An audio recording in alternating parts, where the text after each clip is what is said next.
Et la patience est importante parce que quand tu as la patience, tu es capable de supporter cette routine et des fois cette routine devient une bonne chose pour toi. Alléluia. Amen. Amen et amen. Et donc pendant ce temps de sommeil, Dieu bâtit en toi la grâce d'avoir la patience, cette capacité qui te rend capable de supporter les choses, de ne pas te décourager, de ne pas lâcher, de ne pas céder et de ne pas abandonner. Sinon, beaucoup de personnes qui ont quitté le foyer, ce n'est pas parce que leur foyer est le foyer dans lequel il y a plus de souffrance, plus que tous les autres foyers sur la terre. Non, il leur a manqué simplement de patience. Juste la patience. Et il en va de même pour la femme. Ce n'est pas seulement l'homme qui doit avoir cette grâce, mais même la femme. Vous allez vous rendre compte que cet homme pour lequel tu as donné toute ta vie, il va commencer à t'afficher des comportements que tu ne comprends pas.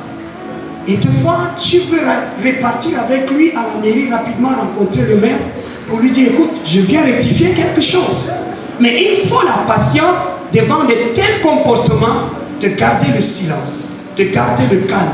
Et donc pendant le temps de sommeil, Dieu bâtit en toi, construit en toi la patience. Dieu se rassure que cette capacité de te permettre d'être à l'aise dans ce qui met mal à l'aise les autres, cette qualité est formée en toi. La troisième des choses que je voudrais mentionner rapidement, c'est que pendant ce temps, Dieu tire une de tes côtes pour aller former ta femme. Amen et amen. Aha. Ceux qui ne sont pas patients pendant ce moment, ils vont rater cela. C'est aussi pendant ce moment que Dieu enlève la côte de l'homme pour lui configurer la cime parfaite qu'il appartient. Alléluia. Son aide semblable et convenable. Quand j'ai parlé de cimes, c'est parce que vous-même vous comprenez que tous les téléphones n'ont pas les mêmes cimes. Il y a les 3G, il y a les 2G, il y a les 4G. Et il y a nos trucs d'avant que vous mettez ce qui est gros dedans. Mais chacun est spécifique et les cimes sont aussi spécifiques.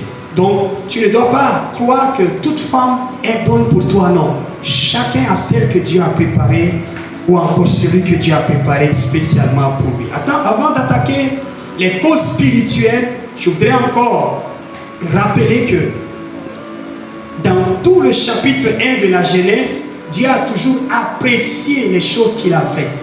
Dieu a dit, quand il a fait ceci, fait cela, Dieu s'est rendu compte que c'était bon. Ensuite, la lumière, c'était bon. Ensuite, telle chose, c'était bon. Mais quand vous arrivez dans Genèse, le chapitre 2, le verset 18, la Bible dit, cette fois-ci l'Éternel dit, il n'est pas bon. Donc si quelqu'un se sent à l'aise dans le célibat, je te commande de sortir de là au nom de Jésus. Parce que Dieu même a dit que ce n'est pas bon. Le célibat n'est bon que pour un temps. Quand ce temps est déjà passé, ce n'est plus bon.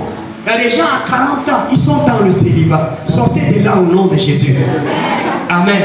À 50 ans, tu es encore chez ton tuteur. Je demande même ce genre de tuteur-là, est-ce qu'il veut aider ce genre de personnes? Amen. Douba s'est marié une seule année après, il dit, si je ne le fais pas vite, je vais continuer à manger chez lui. J'ai dit, le gars là, il dit quoi? Alléluia. Sors de là-bas au nom de Jésus. Amen. Nous voulons ensemble entamer les causes spirituelles du retard dans le mariage. Après avoir dit toutes ces choses, nous voulons savoir qu'est-ce qui retarde mon mariage. Pasteur, pourquoi mon mariage tarde? Pourquoi? Amen. Je veux ressortir 3 petites causes. Juste 3. Je ne sais pas si le temps va suffire ou non, mais je vais quand même parler de 3 petites causes. Et si vous me permettez, jusqu'à 21h, on pourrait être ici. Amen. Alléluia. Que le Seigneur vous bénisse. 1. La première cause, c'est le manque de maturité ou encore l'immaturité spirituelle. Quand quelqu'un est immature, même s'il a 40 ans, il ne peut pas se marier. Hein? Et on va définir ensemble. L'immaturité, c'est l'âge ou c'est quoi? C'est pas ça le facteur. Quand tu es immature, on le saura. Et Dieu va nous aider au nom de Jésus. Deuxièmement, qu'est-ce qui peut faire retarder ou encore quelle est la cause du retard du mariage? Ça, c'est la cause la plus importante ou encore la cause clé. Un mystère spirituel des liens.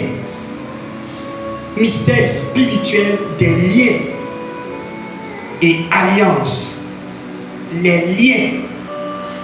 Ça, c'est purement spirituel. Mais je vais quand même prendre une troisième cause. Le manque d'informations appropriées. Le manque d'informations appropriées est la troisième cause du retard dans le mariage. Manque d'informations et d'instructions bibliques appropriées sur le mariage. Je veux revenir au premier point. La première cause qui fait retarder ton mariage, mon frère ou ma soeur, c'est ton immaturité ou encore c'est l'immaturité. Amen. Qu'est-ce que je veux dire par là, immaturité? Un homme, permettez-moi de parler aux hommes. Un homme, c'est celui qui est capable de quitter ses parents, ça veut dire son père et sa mère, et s'attacher à sa femme. Ça, c'est la première qualité d'un homme. Qu'est-ce que je veux dire par là?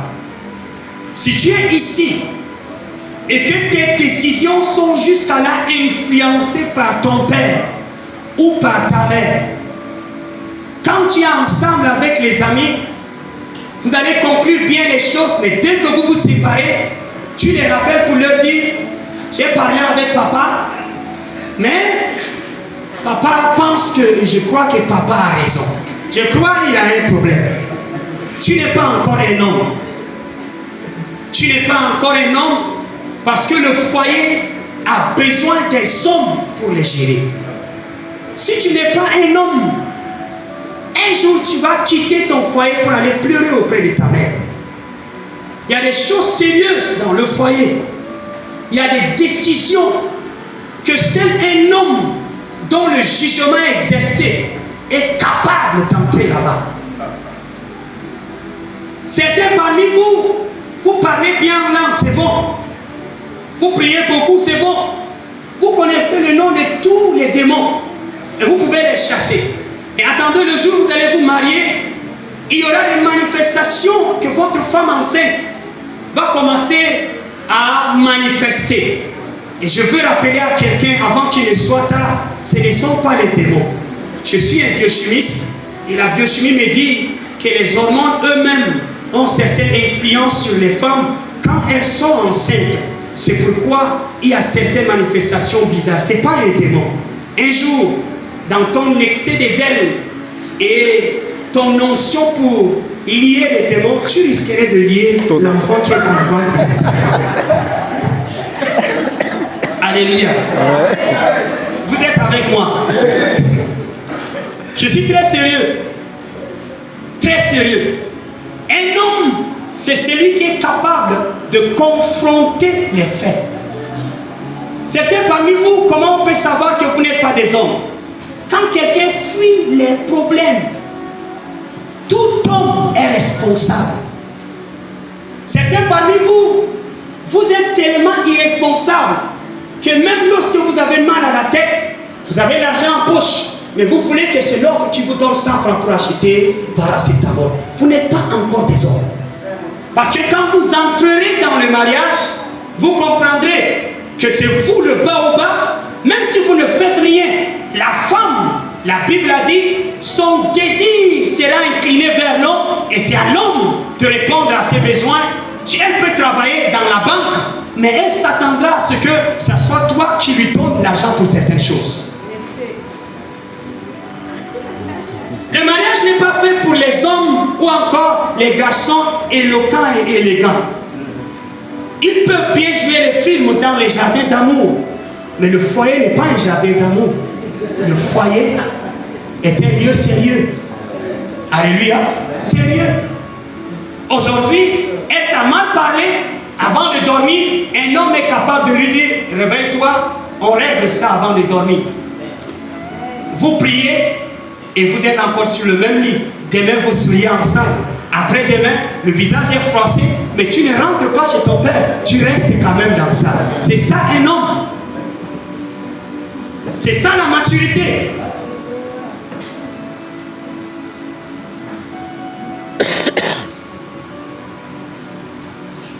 Dieu ne pousse jamais un homme immature dans le mariage. Il prend d'abord son temps pour le bâtir, afin de l'amener à l'état d'homme fait. Puis, il l'introduit dans le foyer. Sinon, une semaine plus tard, ce dernier va pleurer comme un enfant qui était excité d'aller en colonie. Et après, il énonce d'aller là-bas. Comment savoir que je suis mature? Comment savoir que j'ai atteint un certain niveau de maturité? 1. L'équilibre et la stabilité. Un homme mature est équilibré. Un homme mature est stable. Quand je parle de l'équilibre, bien-aimé, Éphésiens 4, 13 et 14 nous dira, jusqu'à ce que nous soyons parvenus tous à l'état d'homme fait, à la mesure de la stature parfaite de Christ, afin que nous ne soyons plus des enfants flottants et emportés à tout vent de doctrine par la tromperie des hommes, par leur ruse dans les moyens de séduction, mais des hommes stables. Stable. Il n'est pas flottant. Il n'est pas emporté. On ne l'influence pas. Un homme stable peut venir chez Ndouba. Il a vu le salon de Ndouba. Il a vu comment Ndouba est servi par sa femme. Il a vu les assiettes de chez Ndouba. Il rentre chez lui. Il reconnaît que Dieu a béni Ndouba. Et il est content pour Ndouba. Mais il se contente de ce qu'il a chez lui. Il ne copie pas ce qu'il voit ailleurs. Un homme immature et instable, dès qu'il va chez Fambo et il voit que la femme de Fambo l'accueille avec des baisers et elle l'accueille, elle l'appelle chérie, il rentre frustré. Et quand sa femme vient, elle l'appelle avec son nom, il dit Chétanda.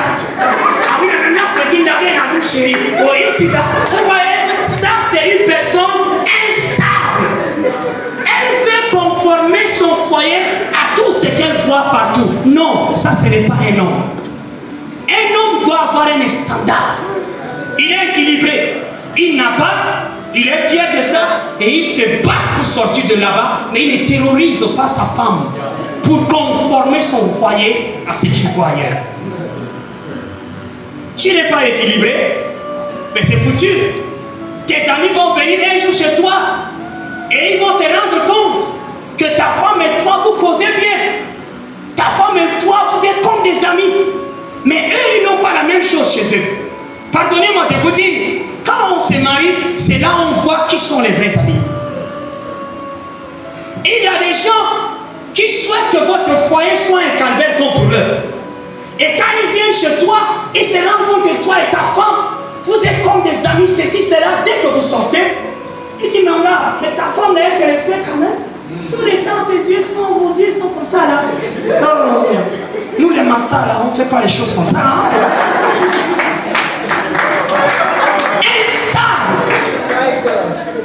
Instable. Maintenant, il est sorti avec les amis, il a laissé sa femme, ils sont en bon terme. Les gars ont mis des CD dans sa tête quand il revient. Sa femme le sourit, chérie. Et... vous voyez, ça ne marche pas. Dieu ne peut pas permettre que tu te maries. C'est ça ce que Dieu veut que tu règles maintenant. Tu dois avoir une marque. Tu dois avoir un standard. Tu dois avoir au moins un modèle de vie. Et imposer cela, être satisfait dans ça. Ne sois pas un copieur-colleur. Non, ça ne peut pas marcher. Aie une conviction. Aie une étiquette. Aie un modèle.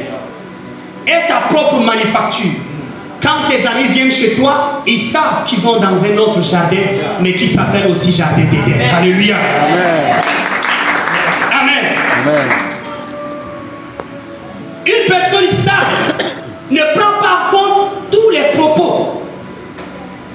je me suis rendu compte, il faut être un homme stable, mature, pour s'entendre réellement avec les femmes. Une femme peut être mature comme quoi, mais tu ne peux pas prendre une femme au mot. Non, il faut de la maturité pour discerner ça. Sinon un jour elle va te dire, toi là tu es un homme, mais tu ne sais pas. C'est possible qu'elle soit juste en train de te défier, de faire mieux. Toi là tu es un homme, si tu étais galant, est-ce que c'est comme ça que tu allais faire les choses? Là tu dis, je suis fini là, je suis Moroka. Tu vas voir. Comme je ne te tape pas là, c'est pourquoi tu penses que je ne suis pas un homme. Je vais te casser un bras d'abord. Mon frère, c'est pas ça. Un homme comprend que la parole n'est qu'un moyen d'expression. Et le mot lâché n'est pas forcément ce qu'il signifie. Il peut cacher une autre expression derrière cela. Une femme peut te dire, s'il y a un homme ici, il faut qu'on le sente. Sois galant. Tu parles bien là. Pourquoi c'est ces petites choses-là qui te manquent? Lève-toi et montre à ta femme que tu es un homme. Tu verras quel sourire angélique du ciel va juste éclater de sa bouche. Elle va dire, mon chéri, je savais qu'il n'y avait que toi sur la terre. Alléluia. La maturité te permet de comprendre que même des fois, quand ta femme dit certaines choses devant les hommes, tu te maîtrises simplement. Et c'est pourquoi certains parmi vous, Dieu sait, si vous permettez de vous marier dans cet état, la coordination va très bientôt arrêter quelqu'un. Et Dieu a pitié de vous. Il repousse un peu encore les choses. Prends ton temps pour bâtir la maturité. Un homme mature est non seulement patient, mais il est aussi courageux. Courageux. C'est ça, on sait un homme patient, un homme mature. Gédéon arriva au Jourdain et il passa lui et les 300 hommes qui étaient avec lui, ils étaient fatigués mais poursuivant toujours. Fatigués mais poursuivant toujours. Ça s'appelle courage. Un homme mature se bat. Un homme mature ne croise pas les bras, se cherche. Un homme mature ne fuit pas les situations, il les affronte. Un homme mature, avant que la famille ne vienne au secours, il a fait ce qui est à sa capacité. Je connais un jeune homme qui n'a pas un foyer, mais qui est marié. Quelques années plus tard, son père a décidé, je ne veux pas de cette femme. Elle est partie. Et il lui a pris une autre femme. Vous savez, c'était quoi le problème? C'était pas un homme courageux. Parce que quand sa femme a mal à la tête, il vient trouver son père. Vraiment, hier, là, madame n'a pas dormi. Son père lui donne 10 000, va à l'hôpital avec elle. Demain, vraiment, son ventre là, ne s'en tient pas. Prends 10 000, va à l'hôpital. Chaque jour, chaque jour. Et un jour, son père a dit, chasse cette femme, je ne veux pas d'elle. Attends, la femme est ma femme ou bien pour toi? La femme est la femme de qui? Papa ou bien le garçon? Merde. Courageux. Courageux. Des fois tu es à l'hôpital avec ta femme, tu n'as même pas un sou. Ta belle-mère est là. Tes beaux-frères sont là. Mais tu ne dois pas être lâche pour laisser ta belle-sœur riche aller prendre l'ordonnance. Non, va trouver le médecin. Qu'est-ce qu'il y a avec ma femme? Tu n'as rien en poche. Rien en poche. Mais c'est ça le courage. Quelqu'un me comprend? Tu prends l'ordonnance. Tu dis, ok, j'arrive. Amen. Après avoir pris l'ordonnance, tu sais maintenant là où il faut régler les choses. Il ne faut pas que ta belle-mère commence à te dire, ah, c'est comment? On t'aide? Non. Tu dis non, ça va aller. Courage. Hein? Certains parmi vous, avant d'arriver à l'hôpital, vous avez déjà dit aux gens que vous êtes dans tel hôpital. Hein? Et quand les gens arrivent, disent vraiment, moi-même là, ma situation là, chez nous là, il n'y a pas à manger, je ne sais quoi. Sois courageux. Il faut quand même cacher ta dignité. Un homme mature, c'est ça. Certaines personnes ne sont pas du tout des personnes qui ont le courage. Et c'est à cause de ça que Dieu ne peut pas vous donner la femme. Il ne peut pas. Et certaines filles aussi, vous n'êtes pas courageuses. C'est pourquoi Dieu dit attendez. Parce que l'accouchement, c'est la sœur de la mort. Vous ne savez pas ça? Et vous voulez toujours le sexy. Vous ne vous cachez pas derrière le sexy. C'est une lâcheté qui se cache derrière ça. Et Dieu prendra son temps pour bâtir en vous le courage.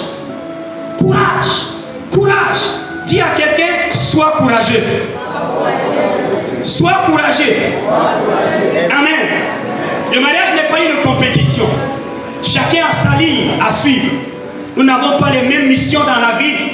Chacun suit sa destinée, son rêve, sa vision et sa destination.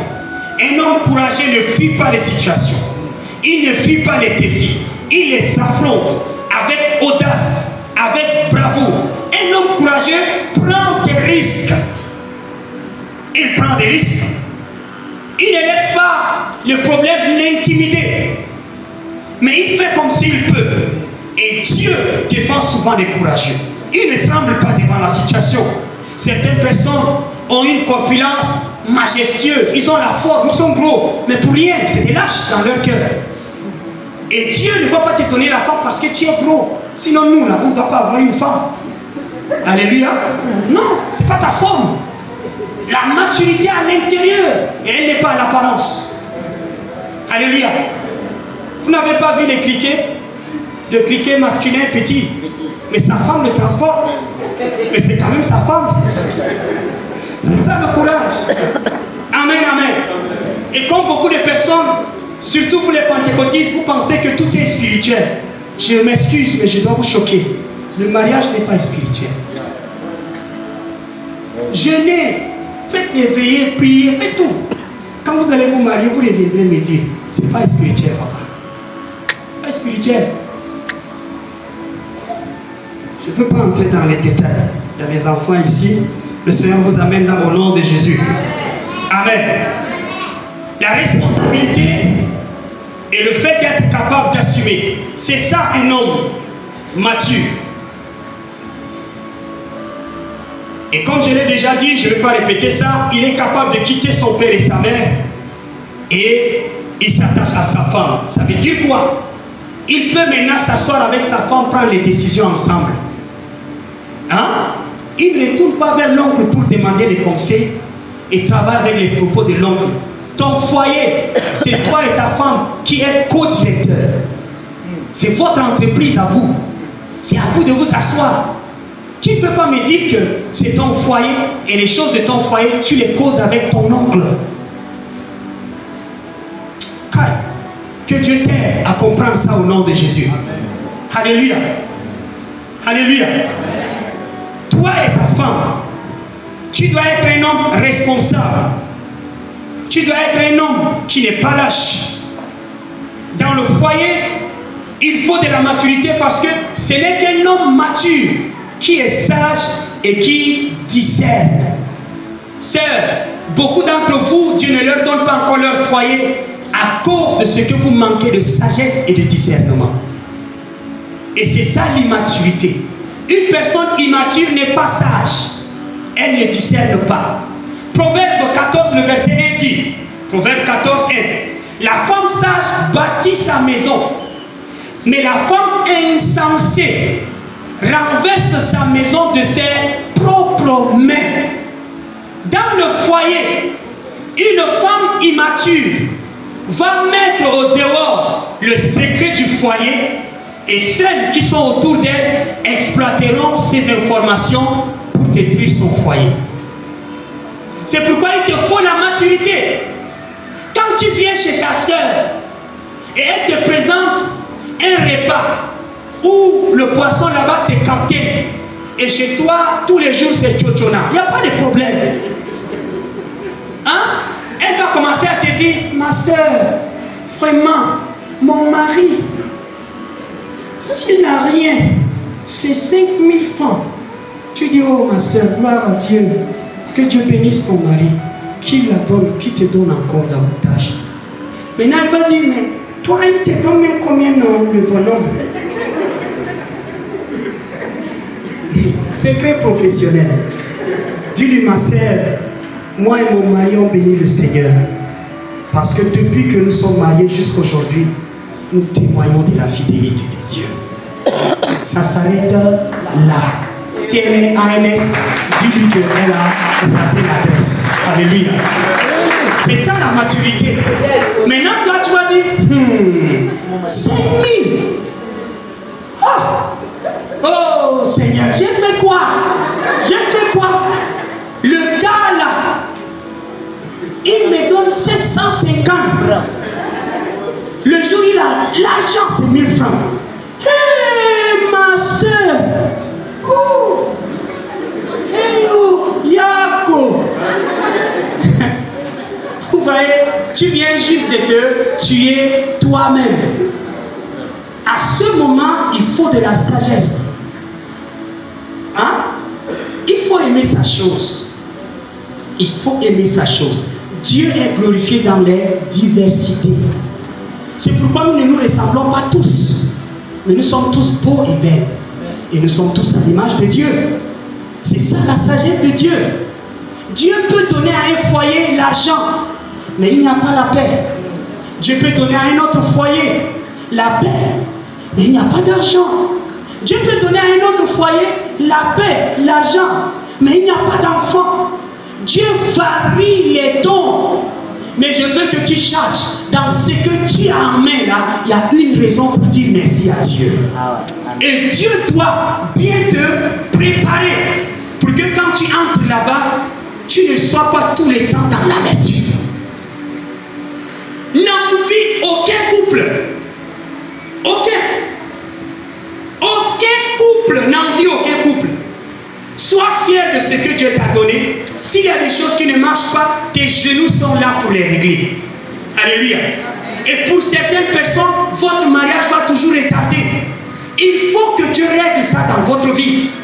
Tant que vous n'atteignez pas cette maturité, vous n'avez pas cette sagesse, alors ça ne peut pas marcher.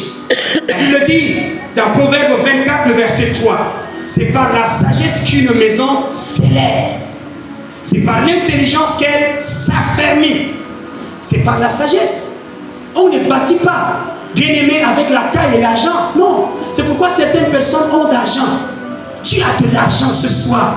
Mais je veux que tu saches, bien aimé, travaille ton caractère. Travaille ton cœur. Travaille ta vie. Pour être un homme mature, une femme mature. C'est alors que Dieu va t'envoyer ton partenaire au nom de Jésus. Amen. Amen. Un homme mature et équilibré, pendant que d'autres sont physiquement beaux, grands, forts, mais l'homme mature est mentalement fort, courageux. Alléluia. C'est ce que vous devez comprendre. Le temps pour toi que Dieu est en train de faire comme si les choses traînent, c'est le temps pour toi de travailler ton caractère. Ton caractère. Il y a des femmes ici qui ne sont pas des femmes. Permettez que je revienne aux choses fondamentales. Tu es élégant, tu connais t'habiller, mais tu ne connais pas habiller un homme. Tu ne connais pas laver les habits de quelqu'un. Il y a un problème. Il faut régler ça rapidement.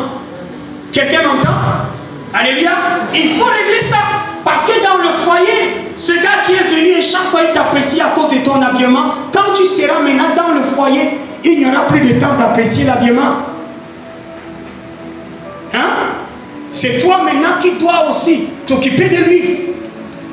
Les feignants n'ont pas le droit de se marier. Une femme feignante, tu peux être milliardaire, millionnaire, mais ton salon sera vilain. Parce que même l'entretien d'un salon demande du travail. Il faut une femme bâtie. Pas celle-là qui connaît ça bien et tous les temps à l'église, c'est elle qui bousille les oreilles avec les alléluia. C'est pas ça. Est-ce que tu es capable de soulever la cuillère? Certains parmi vous, quand vous êtes pressé pour sortir, vous sautez sur la cuillère. Hey, sur la cuillère là, ça ne marche pas. C'est un problème et Dieu regarde ça. Alléluia. Dieu regarde ça. Amen. Tu es béni. Quelqu'un est béni. Alléluia. Amen. Amen. C'est très important. J'ai dit à une sœur, je n'étais pas encore mariée, elle a quitté son église pour venir à l'église de Dieu parce qu'on lui a parlé de moi. Tu veux un serviteur de Dieu, il y a un jeune, il aime Dieu et il est très bouillant, il a une onction. Et on lui a donné mon adresse. Et qui lui a donné l'adresse? C'est Ogabien. Maintenant, elle quitte son église, elle vient à l'église de Dieu, elle entre là et elle commence à faire ceci, faire cela. Après, on entre en contact avec elle. Le premier jour, je vais la rencontrer. Elle était avec son taximène. Elle est véhiculée. Et là, on finit de la réunion, je vais rentrer. Elle dit, pasteur, moi je ne la connaissais pas. Mais elle avait sa mission. Pasteur, je peux vous déposer chez vous? J'ai dit, ma soeur, vous pouvez me déposer chez moi. Et elle m'a pris dans le véhicule. On est venu, on a contourné inutilement, on est venu par Sabangali. Il y a un restaurant en face de stade. Hein? Il y a un restaurant là. Je ne connais pas le nom parce que ce n'est pas des points que je fais là. Alléluia. Maintenant, elle arrive là, elle dit à son chauffeur, s'il te plaît, arrive là, il faut t'arrêter. Le chauffeur s'arrête et elle sort la tête de la cabine et deux personnes viennent. Elle leur dit, est-ce qu'il y a des hamburgers? Et elle fait la commande. Et elle leur dit, vous avez du coca? Je veux les canettes. Je veux les canettes 2. Et emballez-moi ça dans 2 enveloppes. Et vous prenez aussi poulet, vous mettrez dans l'autre et puis dans l'autre. 2. Faites vite s'il vous plaît. Ils sont allés, ils ont fait, ils sont venus. Et on m'a conduit à la maison. Pour ma foi d'arriver à la maison, on ouvre la cabine de la voiture. L'homme de Dieu descend majestueusement. Avant d'entrer chez moi, elle dit, pasteur, ce colis est pour vous, vous pouvez l'emporter. Dans mon cœur, j'ai dit, Saint-Esprit, tu es bon. J'ai pris mon cadeau, je suis entré à la maison. Et elle savait que j'étais en jeûne. Et ce jour, j'ai cassé mon jeûne plus tôt que cela ne devait être. Parce qu'il y avait un poulet à côté. Alléluia. Maintenant, après, elle rentre, elle m'appelle, pasteur, j'espère que vous vous êtes reposé un peu. Je dis, oui, ma soeur. Mais vous voyez, cette soeur avait de l'argent. Elle avait de l'argent. Et elle a la taille, elle a la forme. Elle est belle. Très intelligente.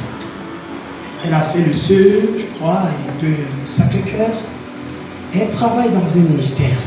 Véhiculée. Mais vous savez pourquoi elle ne peut pas avoir un mari comme moi? C'est parce que le mariage, ce n'est pas l'argent. Le mariage, ce n'est pas l'intelligence. Le mariage, ce n'est pas tes moyens, tes véhicules. Non. Les filles, excusez-moi, je suis très content quand je vous vois bien habillées, très belle. Je suis très content. Ça libère même l'atmosphère. On est content, on prie bien Dieu. Quand vous êtes belle, c'est bon. Mais c'est pas ça. La condition remplie pour le mariage. Le mariage, c'est le caractère. Une femme, c'est l'humilité. L'humilité. Une femme qui n'est pas humble, elle n'est pas une femme. Parce que ce que vous ne savez pas, je vais vous le révéler aujourd'hui. Même celles qui sont mariées, je vous révèle ça. L'homme ne s'amuse pas avec son autorité. Tu peux faire des caprices, l'homme va supporter. Tu peux l'insulter, il peut supporter. Mais quand son autorité est menacée, là, c'est là il va te dire non, ça c'est une zone interdite. Quelle qu'en soit son onction et le degré du Saint-Esprit en lui, il va te remettre à ta place.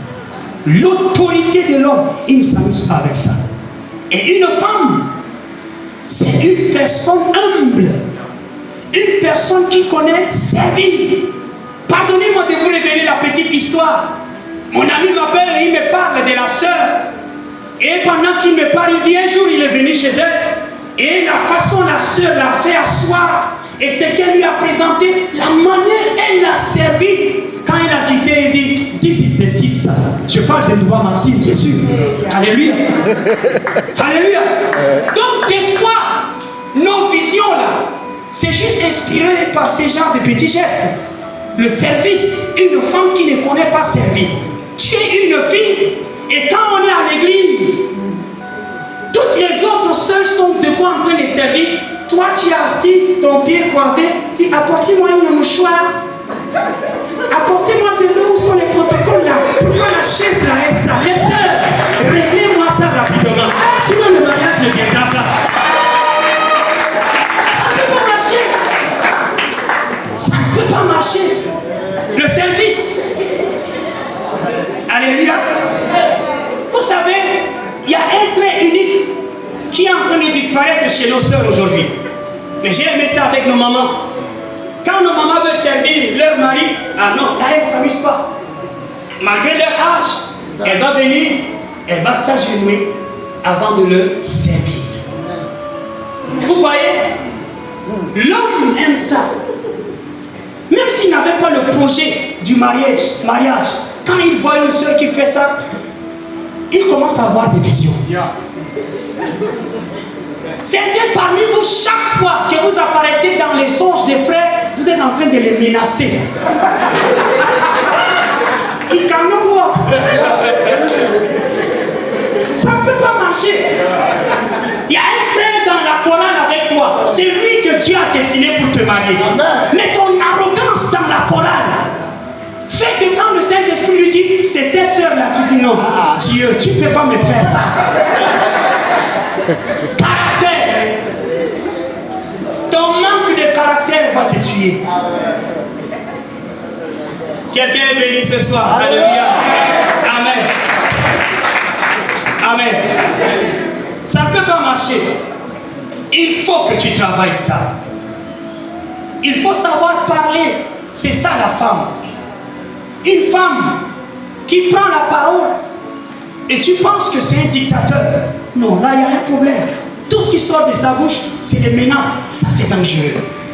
Une femme doit avoir l'art de manier sa langue, de manier les paroles. Vous savez, un homme peut rentrer du travail tout fatigué, mais une petite parole de sa femme va faire disparaître toute la fatigue. Et un courage va entrer en lui. Est-ce que vous savez